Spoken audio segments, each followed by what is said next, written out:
Tignan nga natin itong ating niluluto na deke. Yung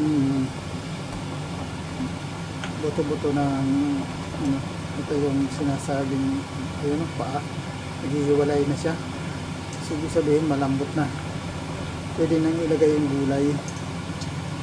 Nakakaisang oras kalahati na itong kumukulo. Tikman na muna natin yung lasa ng kanya sabaw para bago natin lagyan ng gulay. Hindi balak, lasang dagat. So lagyan muna natin ng konting sabaw dahil naano naman siya, kukunti na lang. Nagdagdaw ng sabaw. Tapos tikman natin kung tama na yung templada kasi medyo maalat ng kaunti. Maglalagay pa tayo ng gulay. Okay lang medyo maalat kasi maglalagay pa tayo ng gulay. Tatabang pa yan pagka nilagyan ng gulay. Okay na.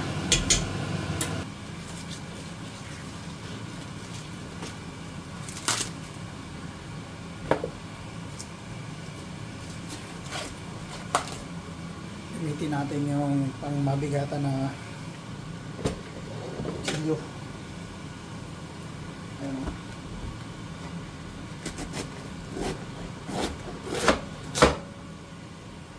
Ayan, pwede ng kalahati lang siguro.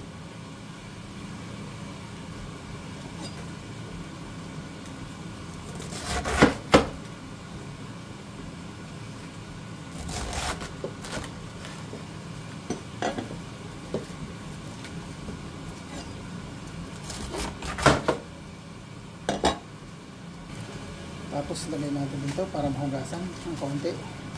Maanahan lang ng konti tubig para tanggal yung mga ali-alikabok.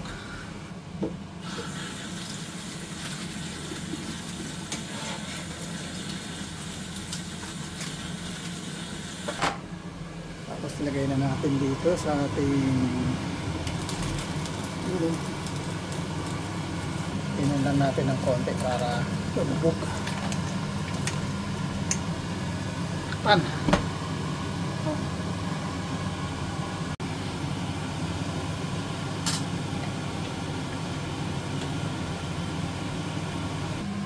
Ayan, ilagay na sa mangkok at nang makapaghanda na at kakain na tayo nang matikman natin kung ano nga ang pinagmamalaking buto-buto ng baka. Alright, let's go.